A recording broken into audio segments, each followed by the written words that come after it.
Hola, nuevamente, saludos a todos. En este video vamos a ver cómo se hace un pronóstico utilizando un modelo VAR, vector autoregresivo o modelo VAR. Para poder hacer el modelo VAR, en realidad lo necesitamos mucha teoría, ya que los modelos VAR son modelos que se denominan ateóricos y bueno, y no tienen teoría en ese sentido. Lo único que se necesita es tener un par de variables que sean estacionarias. En este procedimiento vamos a utilizar var estacionario. Hay otros vars que no utilizan var estacionarios, pero son un poco más difíciles de entender. Para este efecto, utilizando la base de datos de la macroeconomía de Estados Unidos, voy a utilizar la variable DPI, que son los ingresos, y PC, que son el consumo. Entonces, abro un grupo con las dos variables, PC y DPI. Si vemos en un gráfico lineal, nos vamos a dar cuenta al tiro que existe una tendencia que provoca que ambas variables vayan creciendo en el tiempo. Entonces, evidentemente es un proceso no estacionario. Como nosotros necesitamos que sea un proceso estacionario, vamos a ver cómo se ve el gráfico de las tasas de crecimiento de ambas variables.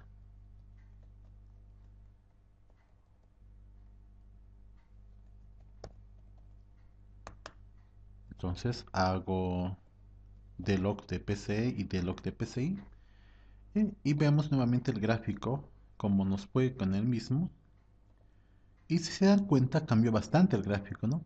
Ahora estamos viendo un proceso estacionario porque están girando alrededor de la media.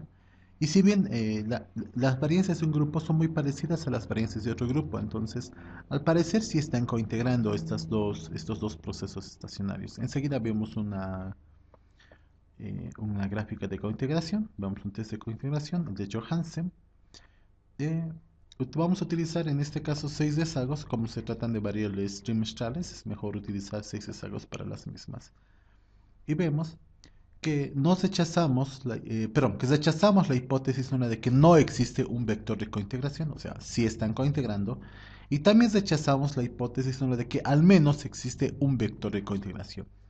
Lo que significa es que existe más de un vector de cointegración, o sea, están cointegrando por más de un vector estas dos variables.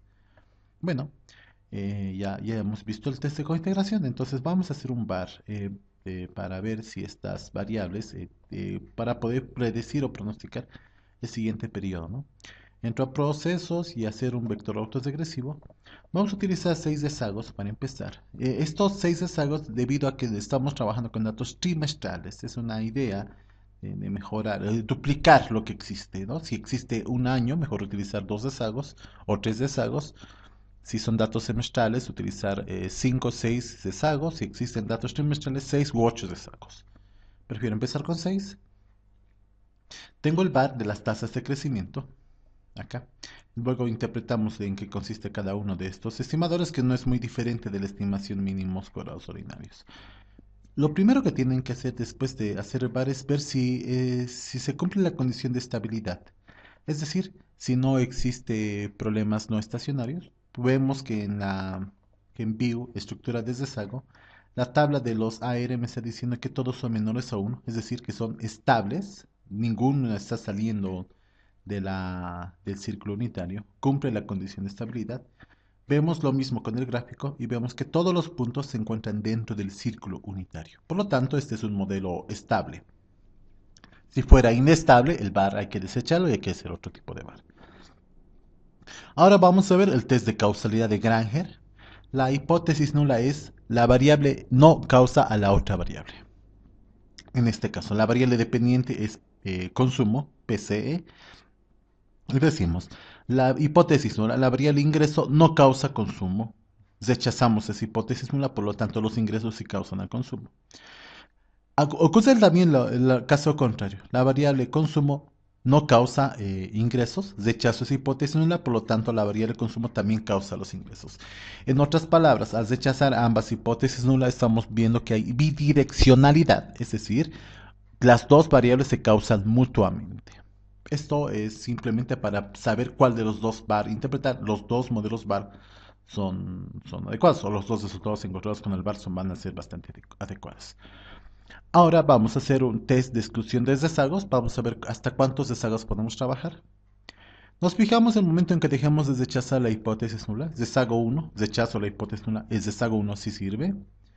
Desago 2, rechazo la hipótesis nula. Desago 3, la rechazo. Desago 4 también. Desago 5. A partir de desago 5, si se dan cuenta, no rechazo la hipótesis nula. Por lo tanto, al parecer hasta el desago 5 o hasta el desago 4 es bueno estar trabajando con este modelo. Ya sé que son 4 desagos los que debería de utilizar. Vamos a ver un criterio para aumentar desagos. Esta lectura es bien facilita. Afortunadamente el libro ya nos dice cuántos desagos podemos utilizar. El RR más chiquito es el RR que óptimo es el de 13.29 en el quinto desago. Tiene el asterisco. El FP, el quinto desago. Acá hay que es quinto desago. Swartz, segundo desago. Y Hanan Quinn, quinto desago. Por lo tanto, en este modelo vamos a utilizar 5 rezagos. Volvemos a calcular el bar y le vamos a decir que vamos a utilizar 5 rezagos en esta regresión. Y ya está. Como la prueba de Granger me dijo que existe causalidad de ambos, a ambos se pueden leer. Esta es una lectura es una lectura mínimos cuadrados ordinarios, porque el bar utiliza este método mínimos cuadrados ordinarios. Aquí me está diciendo que la tasa de crecimiento del consumo en un rezago incrementa la tasa de crecimiento del consumo contemporánea o más bien la decrementa en un 5%. La tasa de crecimiento del rezago, del primer rezago del consumo va a incrementar la tasa de crecimiento de los ingresos en un 33%. ¿Sí? Este 33% va disminuyendo porque en el segundo periodo es solo un 11%, en el tercer periodo vuelve a subir al 30% y en el cuarto periodo el 23%. En el quinto periodo, solo un 5%. Es un proceso estacional, si se dan cuenta. El procedimiento no es bastante oscilante. La tasa de crecimiento del ingreso afecta al ingreso en el primer periodo en menos 20%, se reduce un 20%. En el segundo periodo se reduce 9%, en el tercero 21%, en el cuarto 23% y en el quinto 21%. Bueno, esos son los valores encontrados con el modelo VAR. Ahora hay que determinar si este modelo VAR cumple algunos requisitos previos, o sea, si cumple con los supuestos planteados por... Para poder ver si se cumplen o no las pruebas, vamos a hacer un sessional test, vamos a ver el cosdelograma del VAR, y donde vemos que lamentablemente en todos los gráficos el VAR no es adecuado ya que está incumpliendo el cosdelograma, es decir, no son ruido blanco, necesariamente no van a ser ruido blanco el proceso y vamos a tener un problema de autocorrelación. Vamos a ver la prueba de autocorrelación de Portmanteau, lo cual me está diciendo que a partir del octavo rezago va a existir autocorrelación. Antes del octavo rezago no existe autocorrelación.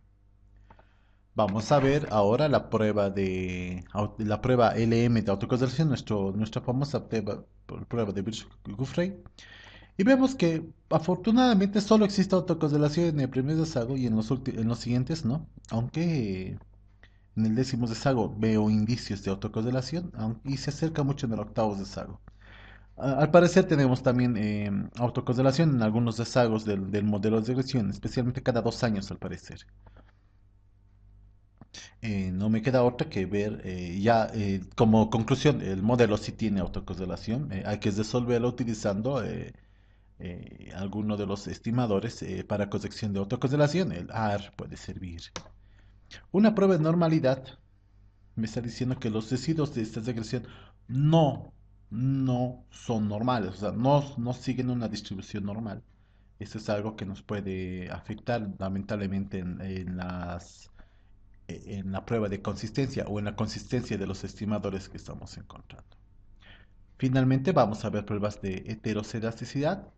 La prueba de heterocerasticidad de Weiss en términos cruzados me indica que si tengo heterocerasticidad y la misma con términos cruzados también me indica la existencia del problema de heterocerasticidad, algo que tenemos que corregir utilizando el estimador mínimos cuadrados ponderados. Es decir, este bar todavía necesita mucho trabajo, no está finalmente listo. Habría que incrementar algunos otros procedimientos para poder resolver el mismo.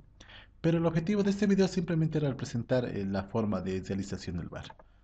Una vez hecho el mismo, lo que se hace normalmente es ver un gráfico de impulsos de respuesta para ver cuántos periodos tarda el bar en poder estabilizarse. Voy a aumentar los periodos a 20 y observamos el mismo. Respuesta de la tasa de crecimiento del consumo al shock de la tasa de crecimiento del consumo. Si da cuenta, un shock en la tasa de crecimiento del consumo va a tardar en estabilizarse aproximadamente unos 15 trimestres. 15 trimestres tardará la tasa de crecimiento del consumo ante un shock de sí misma. En el segundo gráfico, respuesta de la tasa de crecimiento del consumo ante un shock en la tasa de crecimiento del ingreso. Si la tasa de crecimiento del ingreso tiene un shock, va a tardar en estabilizarse aproximadamente unos 13 trimestres. Respuesta de la tasa de crecimiento del ingreso ante un shock de la tasa de crecimiento del consumo. 15 trimestres tardará en estabilizarse. Y respuesta de la tasa de crecimiento del ingreso ante un shock de la tasa de crecimiento del ingreso.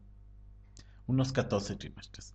Si se dan cuenta, el efecto de un shock son normalmente a mediano plazo, no es tan corto como los que vimos antes. Entonces, esto puede dar algún indicio de cuál tendría que ser la política económica o la política macroeconómica. También podemos utilizar la tabla de impulsos de respuesta para poder ver cuáles son las predicciones del modelo VAR. El modelo VAR me está diciendo que en el trimestre 1, a continuación del trimestre que estamos analizando, el valor de la tasa de crecimiento del consumo se va a incrementar en un 0.7%. En el segundo trimestre más bien va a haber una especie de decremento. En el tercer trimestre va a incrementar en un 0.2% y en el cuarto trimestre va a haber un crecimiento de 0.0028%.